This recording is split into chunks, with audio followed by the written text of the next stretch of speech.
All right, so now I want to do kind of a more funky kind of blues. And we're really, this particular one, it's in the key of E. And I'm going to show you, a couple of cool voicings.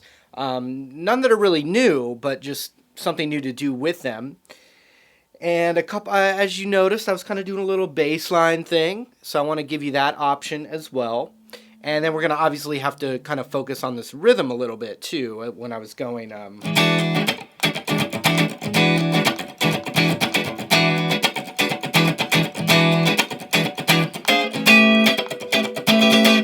That kind of thing.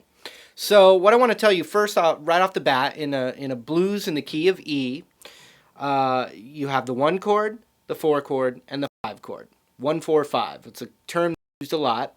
If that's totally confusing to you, don't worry about it. It's cool. Brush it to the side until later. You can always come back to it. So what we're going to do is the 1 chord's an E7 chord, E dominant 7.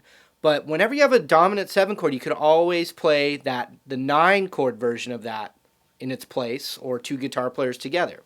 So one choice is an E9 chord. One choice would be an E7 chord.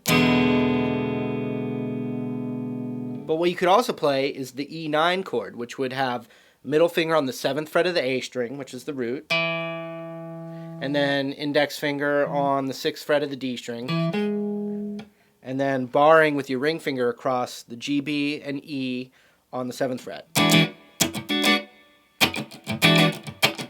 So that's our first chord, also known as the 1 chord, E7 or E9.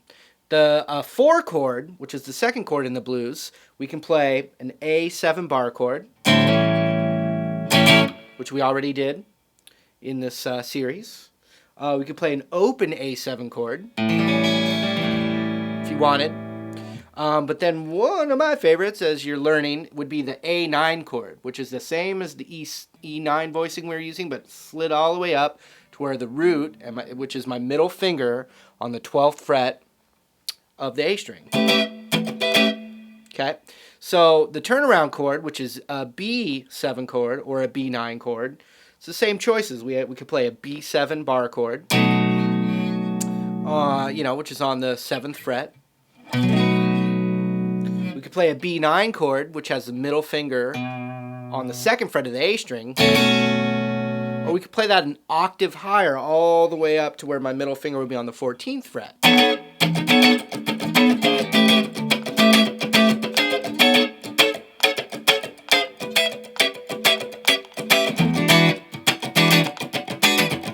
So the cool thing about knowing just a 9 chord and a 7 chord voicing is you can mix it up on the fly. That's something that I found with a little more beginner students, maybe more beginner than you, is there's a misconception that improvising is soloing, but you can actually improvise your chord voicings and your rhythm as well.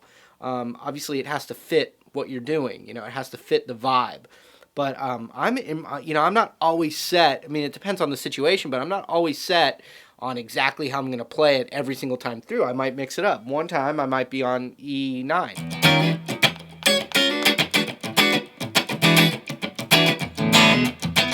Another time I might be on the E7 open chord, or an E7 bar chord up here. Or you could do them all as they're going by, change those voicings as it goes by in that time, in that measure. Okay?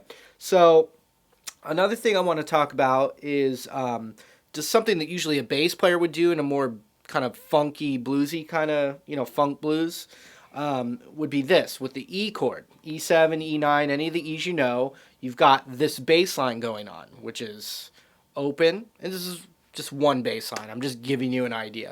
So we have the open string twice. Then we go to the 4th. So 5th, 6th, 7.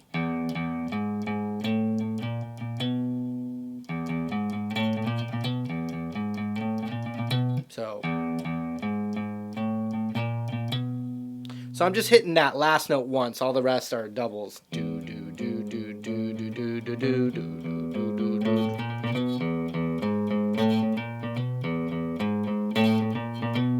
And then for the 4 chord, the bass line's the exact same thing, but starting on the open A string.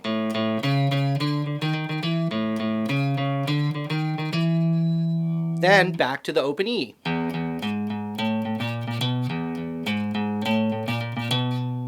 So check those two out. Here we go. I'll do it kind of slow.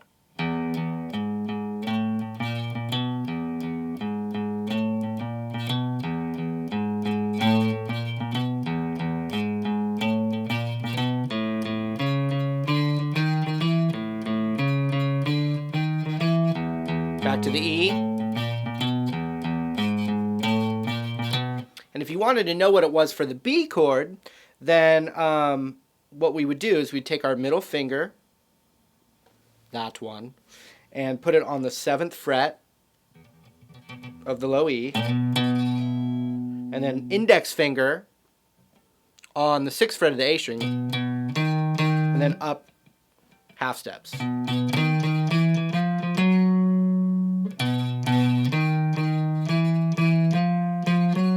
Then the open A,